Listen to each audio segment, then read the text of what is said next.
भोले के नाम से हर कार्य सध जाता, कंठ में विष फिर भी शिव मुस्काता।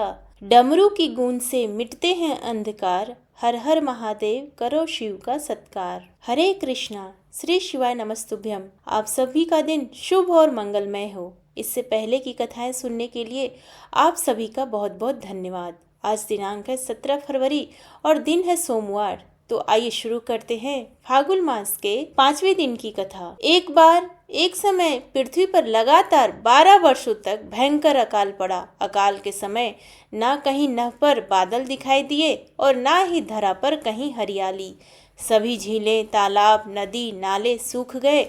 समस्त सृष्टि में हाहाकार मच गया। प्राणी जल की बूंद बूंद के लिए तरस गए तथा भूख से निष्प्राण हो तड़पने लगे। इंद्र देवता को प्रसन्न करने के लिए लोग तरह तरह की प्रार्थना अर्चना करते, मगर मेघ थे कि गायब ही हो गए। किसान अपनी सोने जैसे धरती के बंजर हो जाने के भय से हर समय प्रार्थना में लीन रहते। सूर्य अपने प्रकाश को जिसे अग्नि के रूप में धरती पर डाल रहा था, उससे समस्त जीव जंतु अकाल मृत्यु को प्राप्त होने लगे। भयंकर गर्मी में एक किसान ने अचानक अपने खेतों में हल जोतना शुरू कर दिया। संयोगवश शिव पार्वती भ्रमण करते हुए वहां आ पहुंचे। कमजोर शरीर वाले उस किसान को बंजर धरती पर हल चलाते तथा पसीने से लथपथ हुए जब माता पार्वती ने देखा तो इनका हृदय पसीज गया। वह सोचने लगी, यह किसान बिना जल के धरती पर हल क्यों चला रहा है। जब तक अकाल की स्थिति है, हल चलाने का कोई औचित्य नहीं होगा। इसी सोच में डूबी माता पार्वती से शिव बोले, पार्वती क्या सोच रही हो। पार्वती बोली, हे देव, पिछले कई वर्षों से आकाश पड़ा हुआ है। बिना बारिश के इस बंजर धरती पर कुछ भी तो नहीं उगेगा। फिर इस किसान को क्या पड़ी है जो इस भयंकर गर्मी में धरती पर हल चला रहा है। इससे वह स्वयं भी परेशान हो रहा है तथा बेचारे भूखे प्यासे बैल भी परेशान हो रहे हैं। क्या इस किसान को लगता है कि वर्षा होगी। शिव बोले, नहीं, इसे कोई पूर्वाभास नहीं है कि वर्षा होने वाली है। अकाल के 12 वर्ष का समय व्यतीत हो जाने से इसे इस बात का भी आभास है कि निकट भविष्य में वर्षा होने का कोई संकेत नहीं है। पार्वती ने शिव की बात काटते हुए कहा, फिर यह व्यक्ति मूर्खता क्यों कर रहा है। माता पार्वती की शंका का समाधान करते हुए शिव बोले, यह व्यक्ति मूर्ख नहीं है, इसे सब कुछ पता है। फिर भी यह हल इसलिए चला रहा है कि कहीं इस लंबे अकाल में निठल्ले बैठे रहने से वह हल चलाना ही न भूल जाए। शिव का उत्तर पाकर माता पार्वती उस किसान के कष्टों के निवारण का उपाय ढूंढने लगी। माता जानती थी कि भगवान शिव जब भी अपना वर्षादायी शंख बजाते हैं तो वर्षा होने लगती है। उन्होंने शिव से कहा, हे प्रभु, किसान यह सोचकर कि कहीं वह हल चलाना ही ना भूल जाए, कितना कष्ट उठाकर हल चला रहा है, लेकिन आपने भी तो इतने वर्षों से अपना वर्षादायी शंख नहीं बजाया है। कहीं ऐसा ना हो कि आप भी शंख बजाना भूल जाएं। नहीं पार्वती, ऐसा कैसे हो सकता है। शिव तपाक से बोले, मैं शंख बजाना भला कैसे भूल सकता हूँ। पार्वती झट से बोली, ऐसा क्यों नहीं हो सकता स्वामी, इतने वर्षों से आपने शंख नहीं बजाया। ऐसे में हो सकता है कि आप शंख बजाना ही भूल गए हों। नहीं पार्वती, मुझे शंख बजाना आता है और अपना शंख बजाना ना तो मैं भूला हूँ और ना ही भूल सकता हूँ। शिव ने पार्वती की शंका निवारण के प्रयास में कहा, मगर पार्वती अपनी जगह अडिग थी। कहने लगी, हे प्रभु, यदि ऐसा नहीं है तो एक बार बाजार क्यों नहीं देख लेते। पार्वती की बात सुनकर शिव जी को लगा कि वे संदेह में घिर गई हैं। संदेह निवारण करने के लिए उन्होंने तुरंत अपनी झोली से वर्षादायी शंख निकाला और पूरे वेग से उसे बजाने लगे। बस फिर क्या था, शंखनाद होते ही समूचे आकाश में मेघ घिर गए। काले रंग के घनघोर बादल आकाश में हो और बारिश ना हो, ऐसा भला कैसे होता। शिव पूरे वेग से शंखनाद करते रहे और मेघ भी पूरे जोर से बरस पड़े। देखते देखते मूसलाधार बारिश होने लगी। समूची धरती जलमग्न हो उठी। इतनी बारिश हुई कि सारी धरती की प्यास बुझ गई। किसान नाचने लगे। मानव ही क्या पशु पक्षी भी शिव जी की कृपा से धन्य हो उठे। माता पार्वती इस समूचे संसार की प्रसन्नता से गदगद हो उठी। माता पार्वती जो अपनी व्यवहार कुशलता के कारण पृथ्वीवासियों को संकट से बचाने के कारण ही जगदम्बा कहलाई। वे शिव जी से मुस्कुराते हुए बोली, स्वामी आप तो सचमुच भोले भंडारी हैं। तो यह थी भोले शंकर की कृपा की कहानी।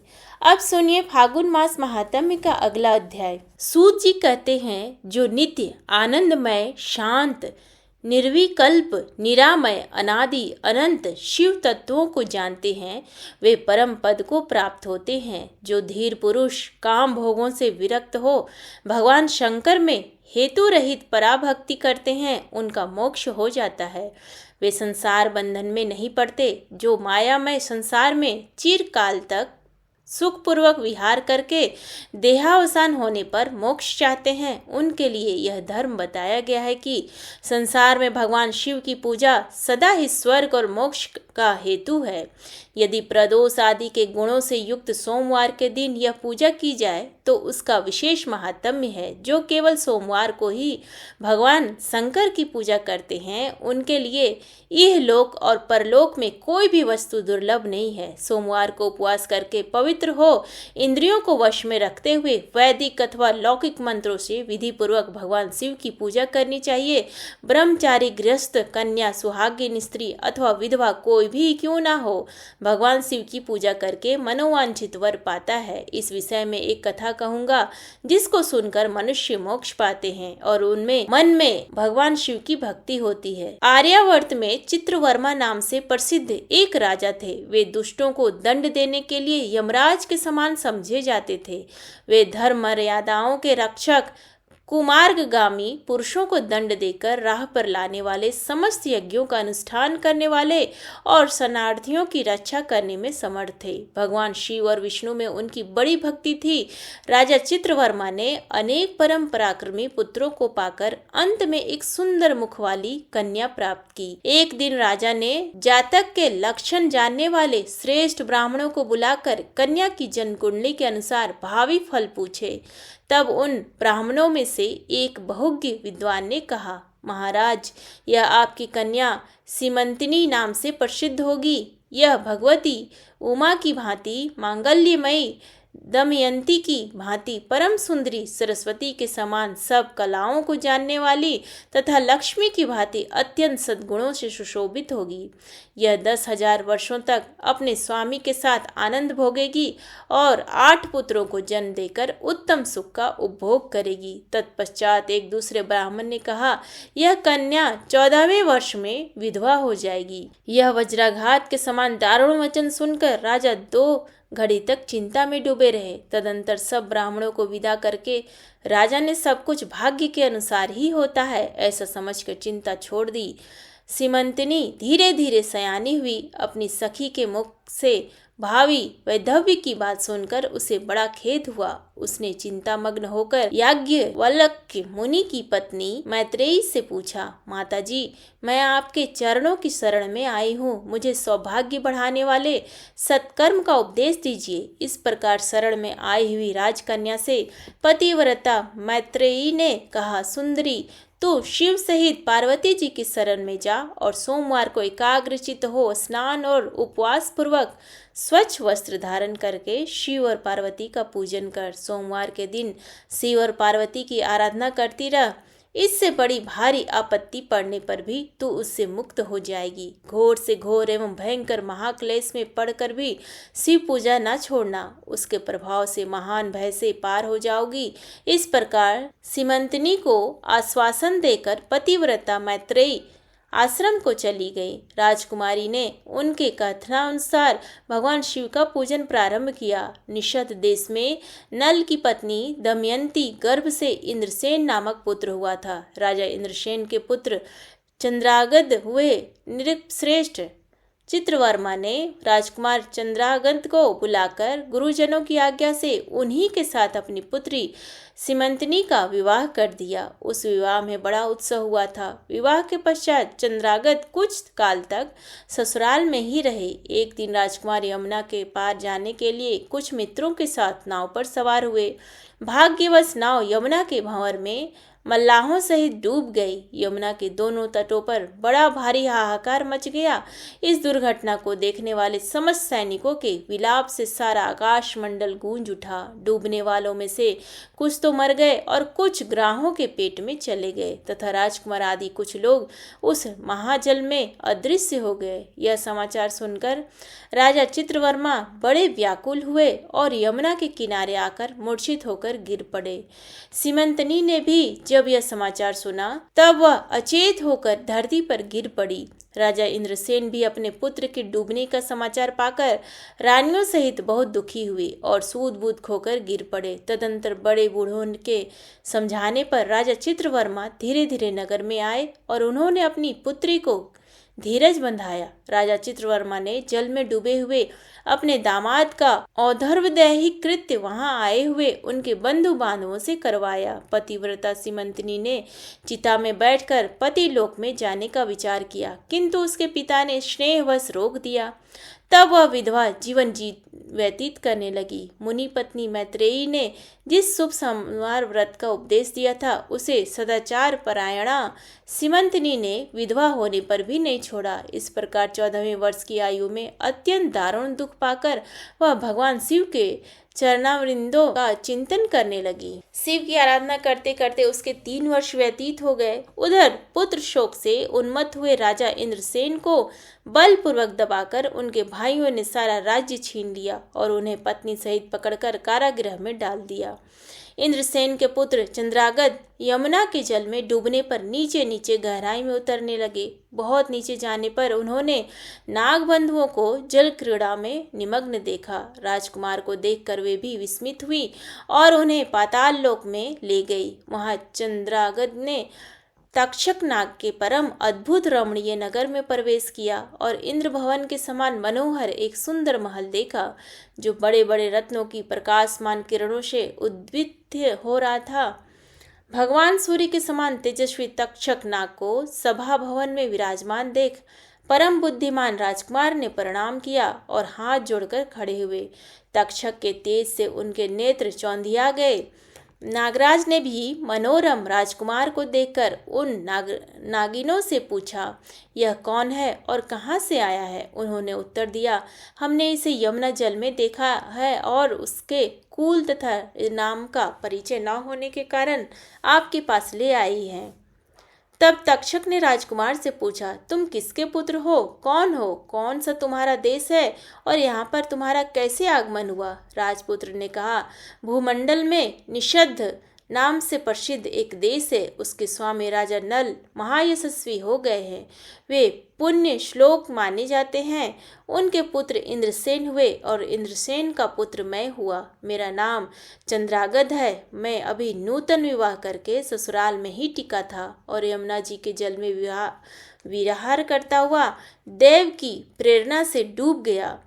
ये नाग पत्नियां मुझे आपके पास ले आई हैं। जन्मांतर के उपार्जित पुण्यों के प्रभाव से यहाँ मैंने आपके चरणावृंदों का दर्शन किया है।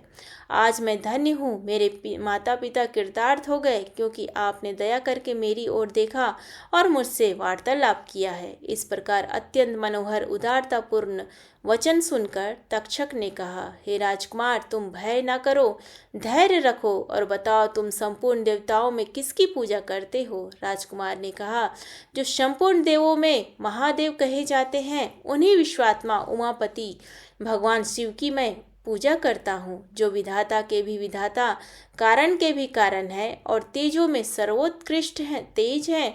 वे भगवान शिव मेरी परम गति हैं, जो अत्यंत निकट होकर भी पाप से दूषित चित्त वाले पुरुषों के लिए बहुत दूर हैं तथा जिनके तेज की कोई सीमा नहीं है, जो अग्नि, भूमि, वायु, जल और आकाश में भी स्थित है। वे विश्वात्मा भगवान सदाशिव हम सब के लिए परम पूजनीय हैं। जो संपूर्ण भूतों के साक्षी, सबकी आत्मा में स्थित रहने वाले परमेश्वर तथा निरंजन है, संपूर्ण संसार जिनकी इच्छा के अधीन है, मैं उन भगवान शिव की पूजा करता हूँ। ज्ञानी पुरुष जिन्हें एक आदि और पुराण पुरुष कहते हैं, गुणों के भेद से जिनमें भिन्नता की प्रतीति होती है, जिन्हें कोई तो क्षेत्रज्ञ, कोई तुरीय और कोई कुटस्थ कहते हैं, वे भगवान शिव मेरे परम आश्रय हैं। जो चैतन्यमय अचिंत्य तत्व हैं, जिनके तेज का कहीं अंत नहीं है, श्रुति के नेति नेति वचनों से तद्भिन्न समस्त वस्तुओं का बात करके जिनके स्वरूप का निश्चय किया जाता है, तथा आत्मज्ञानी पुरुषों के भी मन और वाणी की वृत्तियां जिनका स्पर्श नहीं कर पाती, वे ही ये भगवान शिव मेरे परम पूज्य हैं। जिनका प्रसाद पाकर साधु पुरुष अत्यंत उज्जवल इंद्र पद की भी अभिलाषा नहीं रखते, तथा कर्मों की अर्गला आगल और कालचक्र को लांघकर निर्भय होकर विचरते हैं, वे भगवान शिव मेरी गति हैं।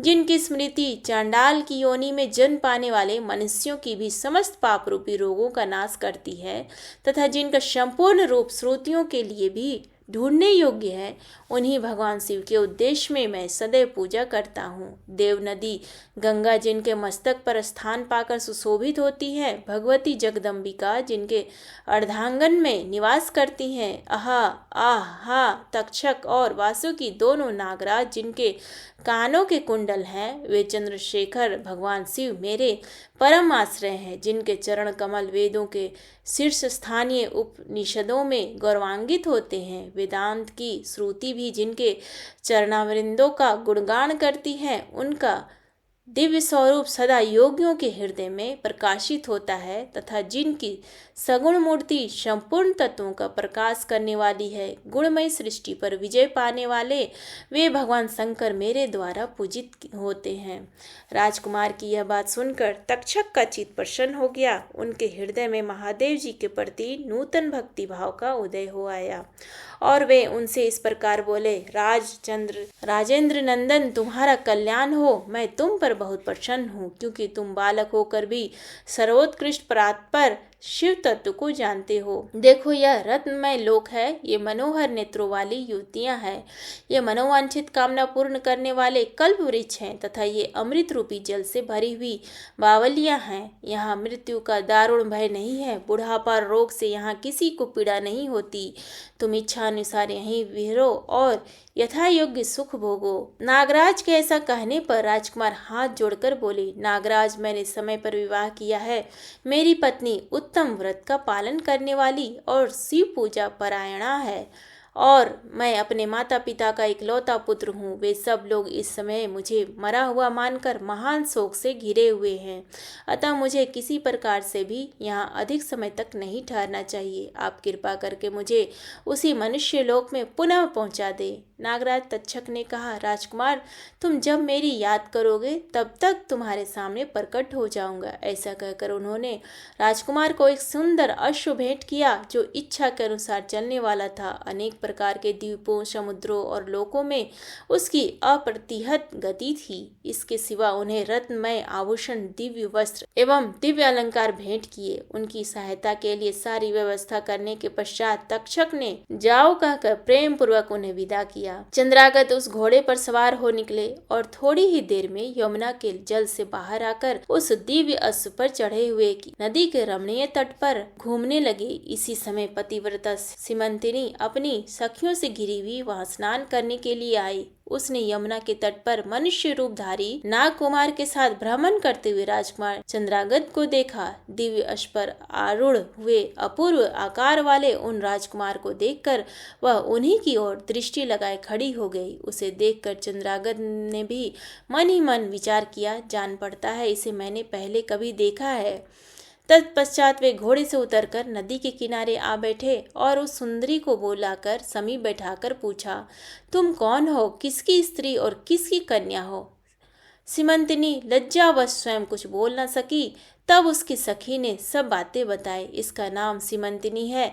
यह निषदराज इंद्रसेन की पुत्र वधु, युवराज चंद्रागत की रानी तथा महाराज चित्रवर्मा की पुत्री है। दुर्भाग्यवश इसके पति इस महाजल में डूब गए हैं। इससे वैधव्य का दुख प्राप्त करके यह बाला शोक से सूखती जा रही है। अत्यंत प्रबल शोक में से इसने 3 वर्ष व्यतीत किए हैं। आज सोमवार है, इसलिए यहाँ यमुना नदी में स्नान करने के लिए आई है। इसके ससुर का राज्य भी शत्रुओं ने छीन लिया है, बलपूर्वक उस पर अधिकार जमा लिया है और वे महाराज अपनी पत्नी के साथ उनकी कैद में पड़े हैं। यह सब होने पर भी यह निर्मल अंतःकरण वाली सदाचार परायणा राजकुमारी प्रति सोमवार को अत्यंत भक्ति भाव के साथ पार्वती सहित महादेव जी की पूजा करती है। उत्तम व्रत का पालन करने वाली सीमंतनी ने अपनी सखी के मुख से सब बातें कहलवाकर स्वयं भी राजकुमार से पूछा, आप कौन हैं? आपके पार्श्ववर्ती ये दोनों पुरुष कौन है? आपने मेरे वृत्तांत को एक स्नेही की भांति क्यों पूछा है? महाबाओ, मुझे ऐसा जान पड़ता है कि पहले कभी मैंने आपको देखा है। आप मुझे सौजन की भांति प्रतीत होते हैं। इतना कहकर राजकुमारी सीमंतनी नेत्रों से आंसू की धारा बहाती हुई बहुत देर तक फूट फूट कर रोती रही और मूर्छित होकर पृथ्वी पर गिर पड़ी। अपनी प्रियतमा के शोक का कारण सुनकर चंद्रागत भी शोक से व्याकुल हो 2 घड़ी तक चुपचाप बैठे रहे। तदंतर सीमंतनी उठकर राजकुमार की ओर बारंबार निहारने लगी। उसने पहले देखे हुए अंग चिन्हों, स्वर आदि लक्षणों, अवस्था के प्रमाण तथा रूप रंग आदि की परीक्षा करके यह निश्चय किया कि अवश्य यही मेरे पति हैं, क्योंकि मेरा हृदय प्रेम से अधीर होकर इन्हीं में अनुरक्त हुआ है। परंतु क्या मुझ अभागिनी को अपने मरे हुए पति का दर्शन हो सकता है? यह स्वप्न है या भ्रम? अथवा मुनि पत्नी मैत्रेयी ने जो मुझे से कहा था कि तुम भारी से भारी विपत्ति में पड़ने पर भी इस व्रत का पालन करती रहना, उसी का तो यह फल नहीं है। एक श्रेष्ठ ब्राह्मण ने मेरा 10,000 वर्षों का सौभाग्य बतलाया था। उन ब्राह्मण देवता का यह वचन अवश्य सत्य होगा। यह ईश्वर के बिना कौन जान सकता है? इधर प्रतिदिन मुझे मंगल सूचक शुभ शकुन दिखाई देते हैं। पार्वती देवी के प्राणनाथ भगवान शिव के प्रसन्न होने पर देवधारियों के लिए कौन सी वस्तु दुर्लभ हो सकती है? इस प्रकार भांति भांति से विचार करके उसका संदेह दूर हो गया। तब लज्जा से उसने अपना मुख नीचे की और कर लिया। उस समय राजकुमार ने कहा, भद्रे, मैं तुम्हारे पति के शोक संतप्त माता पिता से यह समाचार बतलाने के लिए जा रहा हूँ। तुम्हारा कल्याण हो, तुम्हारे पति तुमसे शीघ्र ही मिलेंगे। यूं कहकर राजकुमार घोड़े पर सवार हुए और अपने दोनों सहायकों के साथ शीघ्र ही अपने राज्य में जा पहुँचे। वहाँ नगरोद्यान के समीप स्थित होकर उन्होंने नागराज के पुत्र को राज सिंहासन पर अधिकार जमाए बैठे हुए बंधुओं के समीप भेजा।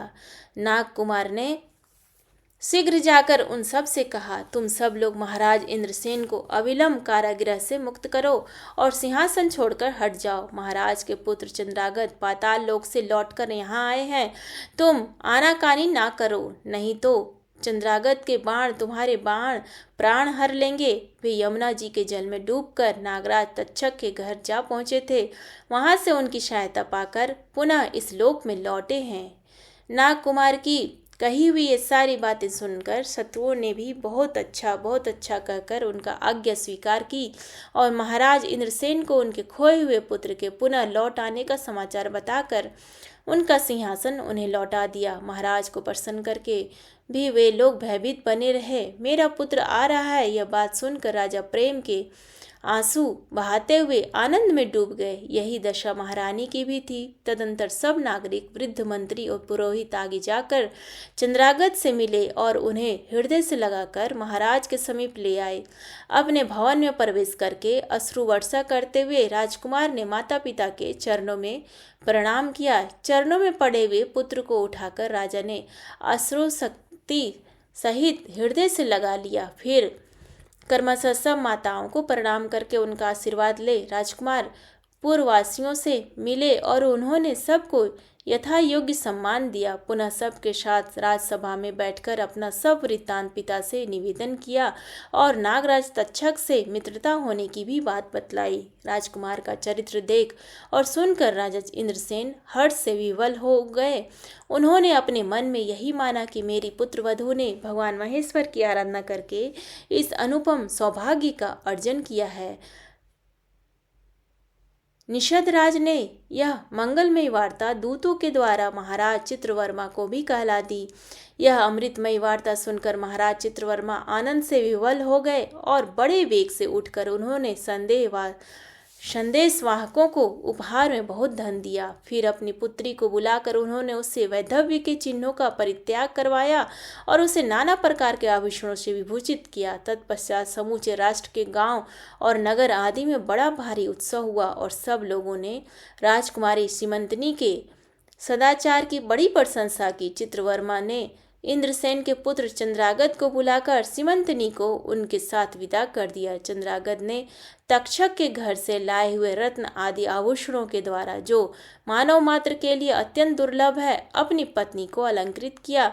तपे हुए सुवर्ण के समान सुशोभित 40 कोस तक जाने वाली सुगंध से युक्त दिव्य अंगराग से सीमंतनी की बड़ी शोभा हो रही थी। कमल के केसर के समान रंग वाले कल्प वृक्ष के पुष्पों से बनी हुई और कभी ना कुम्हलाने वाली माला भी सती सीमंतनी की शोभा बढ़ा रही थी। इस प्रकार शुभ मुहूर्त में अपनी पत्नी को साथ लेकर ससुर की आज्ञा से चंद्रागत पुनः अपनी नगरी में आए। महाराज इंद्रसेन ने अपने पुत्र को राज सिंहासन पर बिठाकर तपस्या द्वारा भगवान शिव की आराधना करके योगी पुरुषों को उपलब्ध होने वाले उत्तम गति प्राप्त की। राजा चंद्रागद ने अपने धर्म पत्नी सीमंतनी के साथ 10,000 वर्षों तक नाना प्रकार के विषयों का उपभोग किया। उन्होंने 8 पुत्रों को और 1 कन्या को जन्म दिया। सीमंतनी प्रतिदिन भगवान महेश्वर की पूजा करती हुई अपने स्वामी के साथ सुखपूर्वक रहने लगी। उसने सोमवार व्रत के प्रभाव से अपना खोया हुआ सौभाग्य प्राप्त कर लिया। जय भोलेनाथ। आज के अध्याय में बस इतना ही। इसके आगे का वृत्तांत आप सभी अगले अध्याय में जरूर सुनिएगा। वीडियो संपूर्ण सुनने के लिए आप सभी का बहुत बहुत धन्यवाद। वीडियो पसंद आए तो प्लीज़ वीडियो को लाइक करिएगा, अपने दोस्तों के साथ शेयर करिएगा और चैनल पर नए हैं तो सब्सक्राइब करिएगा। कमेंट बॉक्स में ओम नमः शिवाय हर हर महादेव लिखना ना भूलिएगा। धन्यवाद।